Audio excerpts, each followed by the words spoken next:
जय जगन्नाथ बंधुगण जो कर्पूर नामक पवित्र वस्तुटी सहित आमे माने समस्ते परिचित जो कर्पूर आलती बिना आम मानकर पूजा होम यज्ञ आदि मांगलिक कर्म अधूरा रही जाई थाए। ओडिया जातिर मौड़मणि महाप्रभु श्री जगन्नाथंकर जो कर्पूर आलती अति प्रिय जानिछंती कि ज्योतिष शास्त्र और वास्तुशास्त्र रे सही कर्पूर महत्व केते सही कर्पूर को किभली भावरे उपयोग करिबा द्वारा आम उपरे थिबा ग्रह संकट दूरेई जाए, आम घर उपरे थिबा बाधा विपत्ति कटि जाए, समस्त नकारात्मक शक्ति नष्ट हेबा सहित सकारात्मक ऊर्जार आगमन जोगु धन जस आयु शांति आदि प्राप्त हुए। आसंतु से संपर्क रे किछिटा उपाय जानिबा। प्रथमतः जदि घरे कौन स्थान रे वास्तु दोष थाए तेबे सही स्थान रे गोटे काच पात्र रे दुईटी कर्पूर गोली रखी दियंतु। जेतेबेले देखिबे सही कर्पूर उड़ी जाइछि सही स्थान रे पुणी आउ दुईटी कर्पूर रखी दियंतु। लगातार 43 दिन धरी कर्पूर रखिबा प्रभावरु वास्तु दोष चली जाई थाए। द्वितीय रे जदि आपणक जन्म कुंडली रे पितृ दोष प्रेत दोष काल सर्प दोष ग्रहण दोष विश्व दोष चांडाल दोष आदि थाए तेबे प्रति कार्य रे बाधा आसी थाए। प्रकृत रे ताहा राहु आउ केतु ग्रहर प्रभाव अटे। एहाकु दूर करिबा पई प्रत्येक दिन स्नान कला बेले शुद्ध जल रे केई बुंदा कर्पूर तेल मिसाई दियंतु। जदि एहा सहित केई बुंदा चामेलीर तेल मिसाई दिया जाए एवं सही जल रे स्नान करा जाए तेबे अत्यंत शुभ फल मिली थाए। ता सहित प्रतिदिन निज घरर देवादेवी को गंगा जल सह कर्पूर मिसाई स्नान करांतु। देखिबे आपणक जीवन रे आसुथिबा बाधा गुड़िक किपरि धीरे धीरे सुधुरी जाउछि। आपणक शरीर रे मध्य एक नूतन ऊर्जा और फूर्ति अनुभव करिवे। तृतीय रे यदि विवाह आदि मांगलिक कर्म रे बाधा आसुथाए तेबे महादेव को कर्पूर और गंगा जल रे अभिषेक करांतु। विवाह पाई थिबा बाधा शीघ्र दूर होई जिवो। पुनश्च 36टी लवंग आउ 6टी कर्पूर नियंतु। सेतिरे हळदी आउ अरुआ चाउल मिसाई ताहाकु दुर्गा मां को आहुति देई दियंतु। नवरात्र समय रे एही कार्य कले बहुत शुभ फल मिली थाए। मांगलिक कार्य बिना बाधारे संपन्न होई जाए। चतुर्थ रे आपण जदि आकस्मिक घटना बा दुर्घटना रक्षा पाइबा पाई चाहुथांती तेबे प्रतिदिन संध्या समय रे हनुमान चालीसा पाठ करिबा परे घिओरे भिजाई कर्पूर को जालंतु। सेही आलती को ठाकुरंक पाखरे वृंदावतींक पाखरे बुलाई सारिबा परे प्रति घरे सेही कर्पूरर सुगंध खेलाई दियंतु। जेउ घरे सखाळे ओ संध्यारे कर्पूरर आलती करा जाई थाए सेही घरे कोनोसी प्रकारे आकस्मिक घटना बा दुर्घटना घटी न थाए। घरर शौचालय आउ बाथरूम रे दुईटी लेखाई कर्पूरर गोली सर्वदा रखिबा पई चेष्टा करंतु। जहा द्वारा राहु केतु आदि ग्रह दोषर प्रभाव आपणक उपरे किंबा आपणक गृह उपरे पड़िबो नाही। पंचमरे जदि आपण धनर आगमन चाहुथांती बा मां लक्ष्मींकर कृपा आपणक उपरे सर्वदा लागि रहु बोली चाहुथांती तेबे प्रत्येक दिन राति रे रोसेई घरु समस्त काम सरिबा परे रोसेई घर परिष्कार करी गोटिए चांदीर पात्र रे 5टी लवंग सहित गोटिए कर्पूरर गोली रखी जाली दियंतु। जहा फलरे मां अन्नपूर्णांकर कृपा जोगु केबे मध्य अन्न वस्त्र रे आपणंकर समस्या देखा देबो नाही। प्रत्येक दिन मां लक्ष्मी पाखरे कर्पूर आलती कले बा व्यवसाय प्रतिष्ठान रे कर्पूर आलती करी कर्म आरंभ कले बहु दिगरु धन आसीबार संभावना थाए।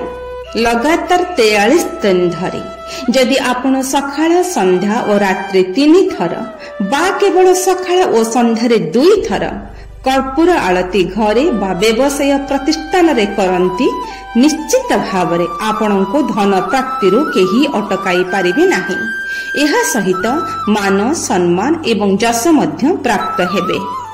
ଷଷ୍ଠରେ, ଯଦି ଆପଣଙ୍କ ପଛରେ ଶତ୍ରୁ ଲାଗିଥାନ୍ତି, କୌଣସି ବିବାଦରେ ଯଦି ଆପଣ କ୍ଲେଶ ଅନୁଭବ କରୁଥାନ୍ତି, ତେବେ ପ୍ରତିଦିନ ସକାଳେ ପୂଜା ସମୟରେ ଆପଣ ଆପଣଙ୍କ ଠାକୁର ଘରେ ଅଷ୍ଟବନ୍ଧ ସହିତ 7ଟି ଲବଙ୍ଗ ଏବଂ କର୍ପୂର ମିଶାଇ ଏକ ପିତ୍ତଳ କର୍ପୂର ଦାନରେ ରଖି ଜାଳି ଆଳତି କରନ୍ତୁ। ସେହି ଆଳତି ଶେଷରେ ଯେଉଁ ଅବଶେଷ ଟିକକ ରହିଯାଇଥିବ ତାକୁ ନିଜ ମଥାରେ ଲଗାଇ ଦିଅନ୍ତୁ। ଲଗାତାର 7 ଦିନ ଧରି ଏପରି କରିବା ଦ୍ୱାରା ଧୀରେ ଧୀରେ ଶତ୍ରୁ ଦୂରେଇ ଯିବେ। ସମସ୍ତ ବିବାଦୀୟ ପରିସ୍ଥିତିରେ ଆପଣ ମଧ୍ୟ ମୁକ୍ତ ହୋଇଯିବେ। ଯିଏ ବି ଆପଣଙ୍କୁ ଦୁଃଖୀ କରିବା ପାଇଁ କାର୍ଯ୍ୟ କରୁଥିବ ତାଙ୍କ ଚେଷ୍ଟା ବିଫଳ ହୋଇଯିବ। ସପ୍ତମରେ, ଯଦି ସ୍ୱାମୀ ସ୍ତ୍ରୀଙ୍କ ମଧ୍ୟରେ ମନୋମାଳିନ୍ୟ ରହିଛି, ତେବେ ତାକୁ ଦୂର କରିବା ପାଇଁ ରାତ୍ରିରେ 2ଟି କର୍ପୂରର ଗୁଲି ଗୋଟିଏ ପାନର ପତ୍ରରେ ଭାଙ୍ଗି ରଖି ସ୍ୱାମୀ ସ୍ତ୍ରୀ 2 ଜଣଙ୍କ ତକିଆର ମଧ୍ୟସ୍ଥଳରେ ରଖିଦିଅନ୍ତୁ ଏବଂ ସଂକଳ୍ପ କରନ୍ତୁ ଯେ ଯାହା ବି ମନୋମାଳିନ୍ୟ ବା ଭୁଲ ବୁଝାମଣା ଅଛି ସବୁ ଦୂର ହୋଇଯାଉ। ଏହିପରି 2-3 ଦିନ ଧରି ରହିବାକୁ ଦିଅନ୍ତୁ। ସମସ୍ତ ନକାରାତ୍ମକ ଉର୍ଜାକୁ ତାହା ଆକର୍ଷଣ କରିବ। ତାପରେ ତାକୁ କାଢି ବାହାରେ ଶୁଖିଗଲା ପରେ ଏକ ପାତ୍ରରେ ରଖି ତାକୁ ଜାଳି ଦିଅନ୍ତୁ। ଆଉ ଜାଳିଲା ବେଳେ ମନ ଭିତରେ ଅନୁଭବ କରନ୍ତୁ ଯେ ଆପଣଙ୍କ ମଧ୍ୟରେ ଯେଉଁ ଭୁଲ ବୁଝାମଣା ଥିଲା, ଯାହା ସନ୍ଦେହ ଥିଲା, ଯାହା ନକାରାତ୍ମକ ଭାବ ଥିଲା, ସବୁ ଜଳି ପାଉଁଶ ହୋଇଗଲା ଏବଂ କର୍ପୂରର ସକାରାତ୍ମକ ଉର୍ଜା ଆମ ଘରେ ଖେଳି ବୁଲିଲା। ଏହିଭଳି 2-3 ଥର କରି ଦେଖନ୍ତୁ, ଜାଣିପାରିବେ କିଭଳି ଭାବରେ ସ୍ନେହ ପ୍ରେମର ଅତୁଟ ବନ୍ଧନ ଧୀରେ ଧୀରେ ବଢିବାକୁ ଲାଗିଛି। ଅଷ୍ଟମରେ, ଦେବୀ ଦେବତାଙ୍କର ଆଗମନ ଆମର ମୁଖ୍ୟ ଦ୍ୱାର ଦେଇ ହୋଇଥାଏ। ଆମେମାନେ ମଧ୍ୟ ମୁଖ୍ୟ ଦ୍ୱାର ଦେଇ ଆସିଥାଉ। ସବୁ ସକାରାତ୍ମକ ଶକ୍ତି ମଧ୍ୟ ମୁଖ୍ୟ ଦ୍ୱାର ଦେଇ ଆସିଥାଏ। ମୁଖ୍ୟ ଦ୍ୱାର ହିଁ ଏକମାତ୍ର ଦ୍ୱାର ଯାହା ଆପଣଙ୍କୁ ସ୍ୱାଗତ କରିଥାଏ। ତେଣୁ ସେହି ଦ୍ୱାରକୁ ଶୁଦ୍ଧ ରଖିବା ନିହାତି ଆବଶ୍ୟକ। ସେଥିପାଇଁ ଆପଣ କିଛି ଜଳ ଗୋଟିଏ ପାତ୍ରରେ ନିଅନ୍ତୁ ଏବଂ ସେହି ଜଳ ଗଙ୍ଗା ଜଳ ହେଲେ ଆହୁରି ଭଲ ଏବଂ ସେଥିରେ କର୍ପୂରକୁ ଭଲ ଭାବରେ ଗୁଣ୍ଡ କରି ମିଶାଇ ଦିଅନ୍ତୁ। ତାପରେ ଦ୍ୱାର ଦେଶର 2 ପଟରେ ଛାଟି ଦିଅନ୍ତୁ, ଯାହା ଫଳରେ ଘର ମଧ୍ୟକୁ କୌଣସି ବି ନକାରାତ୍ମକ ଶକ୍ତି ପ୍ରବେଶ କରିପାରିବ ନାହିଁ।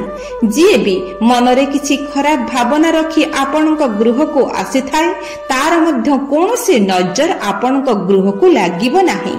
ଆପଣ ମଧ୍ୟ ବାହାରୁ ଯେତେବେଳେ ଗୃହ ମଧ୍ୟକୁ ପ୍ରବେଶ କରିବେ, ସେତେବେଳେ ଆପଣଙ୍କ ସହ ଆସିଥିବା ସମସ୍ତ ନକାରାତ୍ମକ ଶକ୍ତି ସେଇଠାରେ ଅଟକି ଯିବ।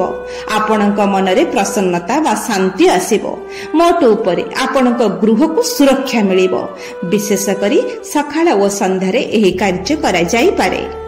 ନବମରେ, ମନ ଚାହୁଁଥିବା ଜମି ବା ଗୃହ ପାଇବା ପାଇଁ ଚାହୁଁଥିଲେ ପ୍ରଥମେ ସେହି ସ୍ଥାନର କିଛି ମାଟି ଆଣି ତାହାକୁ ଏକ କାଚ ବୋତଲରେ ରଖି ସେଥିରେ କିଛି ଗଙ୍ଗା ଜଳ ଓ ଗୋଟିଏ କର୍ପୂର ମିଶାଇ ଦିଅନ୍ତୁ।